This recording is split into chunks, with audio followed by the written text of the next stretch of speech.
Bienvenidos amigos a Dalkiris Lespin les habla de su podcast favorito, Disidentes Jurídicos. Nos encontramos nueva vez en la Conferencia Internacional de Justicia Abierta, que ha tenido sede en República Dominicana, específicamente en el Hotel Embajador, los días 27 y 28 de agosto.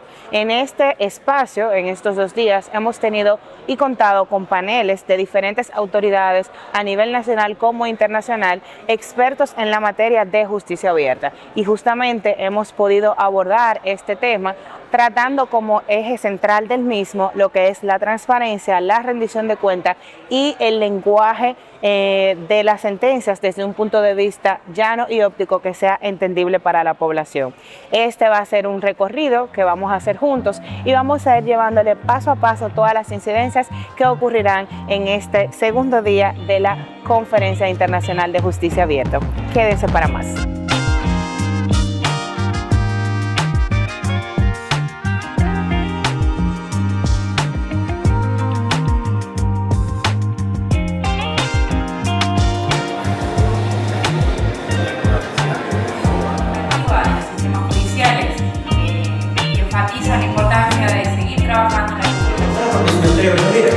Cerca de mi casa, yo soy de Chile, y cerca de mi casa hay un café.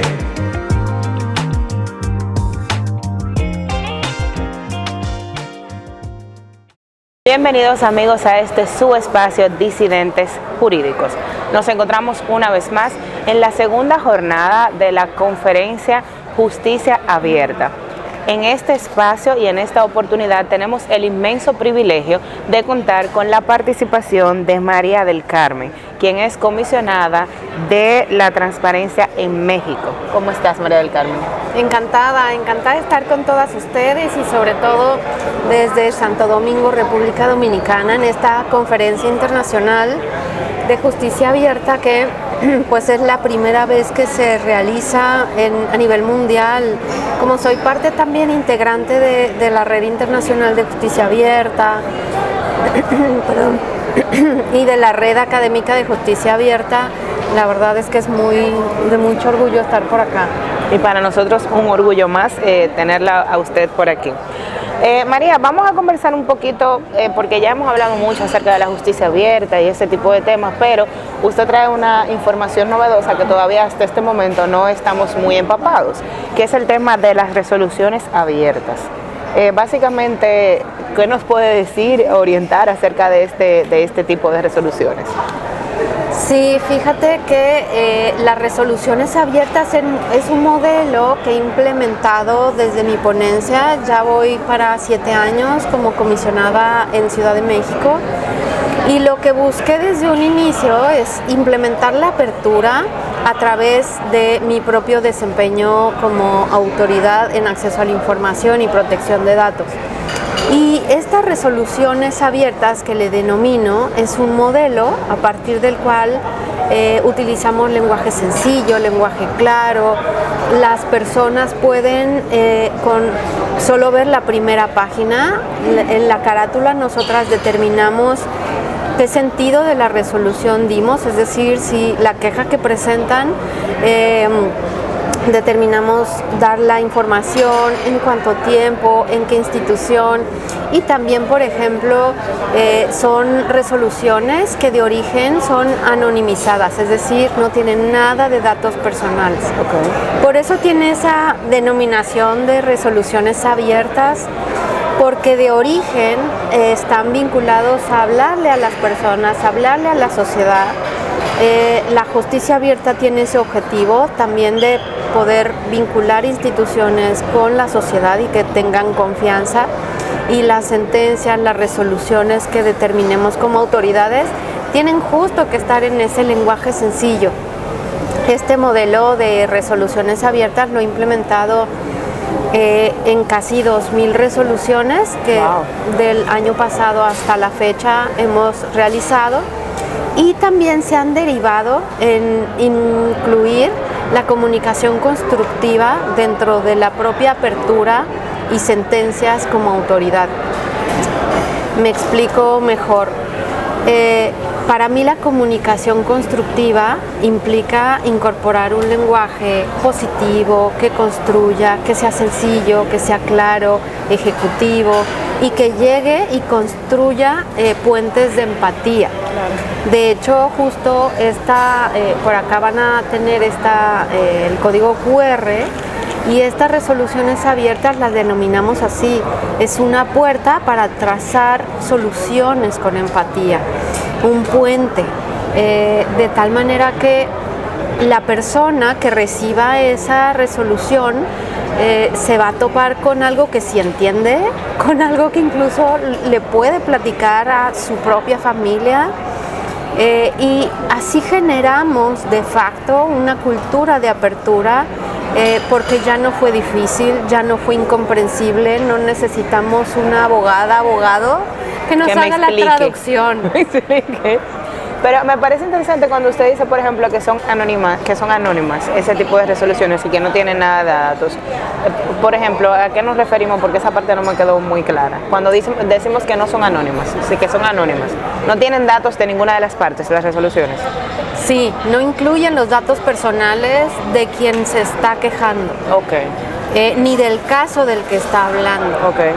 De tal manera que no requerimos un software que nos ayude a anonimizar esa sentencia o esa resolución, porque de origen ya las personas proyectistas, que yo les denomino aperturistas de información, ya escribieron el texto sin incluir los datos.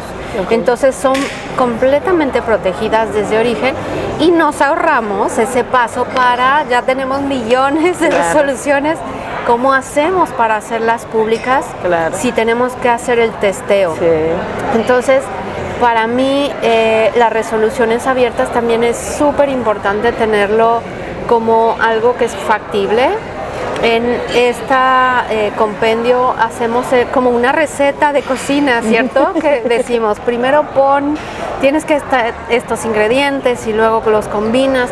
Ahí damos el paso a paso de cómo construir una resolución que sea abierta desde origen, que sea pública, de tal manera que no haya esa perspicacia o esa dilación para darle información a la sociedad, y que esté completamente transparente desde origen, porque no tiene riesgos de develar privacidad. Eso le iba a decir, que por ejemplo, tener este tipo de resoluciones abiertas si incluyera los datos de las personas por un tema, porque entonces ahí tendríamos un choque con el principio, por ejemplo, de los datos personales y la publicidad y la privacidad de las personas. Pero si ya las sentencias desde su origen están anónimas, una vez se termine la sentencia, pueden ser del público y nadie tiene por qué saber quién impuso esa decisión, contra quién fue, ni cuáles son los datos personales que pudieran hacer un poco más complicada que todas las resoluciones pudieran ser abiertas, que es uno de los principales temas que nosotros tenemos aquí. Por supuesto. Y el cómo lo hacemos es justo lo que te dice esta guía. O sea, el paso a paso, y se puede implementar.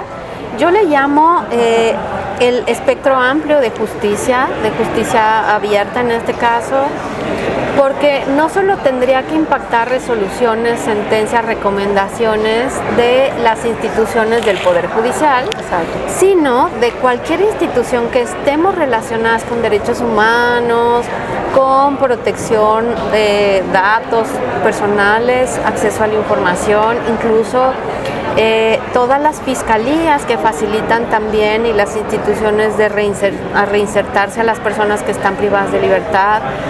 O sea, cualquier tipo de conflicto que tengan las personas en una sociedad, en una comunidad y que se acerque a una institución responsable, forma parte de ese espectro amplio de justicia. Entonces, no solo tendríamos que voltear a que la justicia abierta sea responsabilidad de los poderes judiciales, sino de todo ese tinglado institucional, y que incluye también a quienes hacen uso de medios alternativos de solución de controversias.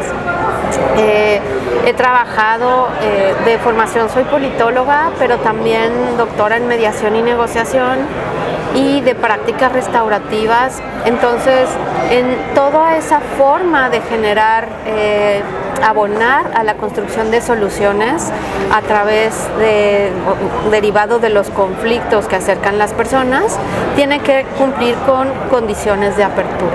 Entonces, en ese manejo y con esa perspectiva es que Resoluciones Abiertas pues va encaminada y se puede exportar, así que ahí está la receta. Ahí está la vía. Vamos a estar publicando por acá el código QR en las redes sociales para que podamos darle un vistazo y, ¿por qué no?, traer esta buena práctica a República Dominicana, que me parece bastante interesante realmente. Estaría súper interesante. Fíjate que les comparto también que hemos tenido el gran reto de cómo escribir en lectura fácil, cómo escribir en un lenguaje incluyente, que sea sencillo, que sea claro. Y en general, quienes nos contribuyen a proyectar, a hacer el estudio de casos de formación son abogadas, abogados. Y si bien hay que cuidar perfectamente la cuestión técnica y el sustento legal de cada decisión como autoridad, lo podemos hacer igual, pero comunicarlo en un lenguaje entendible, completamente sencillo. Claro. Y en el caso de mi ponencia con las personas abogadas, ha sido una deconstrucción cognitiva en el cómo hacemos en una cuestión incluso atractiva, de lectura fácil. Por ahí tenemos también un par de compendios de este tipo de resoluciones, porque lo que hacemos es utilizar desde los emoticones que utilizamos en redes sociales, hasta los colores, los dibujos. Que sea llamativo. Que sea llamativo y que cuando le llegue la resolución de la autoridad a la persona, lo pueda compartir. Siempre, si podemos explicarle lo que hacemos a una niña, a un niño pequeño, ya con eso contribuimos a la cultura de expansión de derechos humanos y, por supuesto, de la apertura. Y el lenguaje es clave. Claro, y por eso, por ejemplo, este tema de justicia abierta y esta convención siempre tiene como centro al ser humano, o al usuario en sentido general. Entonces, evidentemente que lo primero que tiene que hacer, y qué bueno que han tomado ustedes esa iniciativa, es de ponerse en el lugar de aquellos que no son abogados, de las personas fuera de este ámbito, para que realmente la información pueda llegar. Porque yo creo que esa es una de las barreras más grandes que usualmente tenemos, que la gente no entiende. Entonces ven como que a los abogados, a los jueces, como allá arriba, como en otra estratosfera, y entonces es difícil que se genere una verdadera empatía y un verdadero nivel de confianza. Entonces, si nosotros como autoridades nos preocupamos por hacer esa sentencia de modo tal que llegue y que sea entendible también, creo que es un camino que vale la pena recorrer.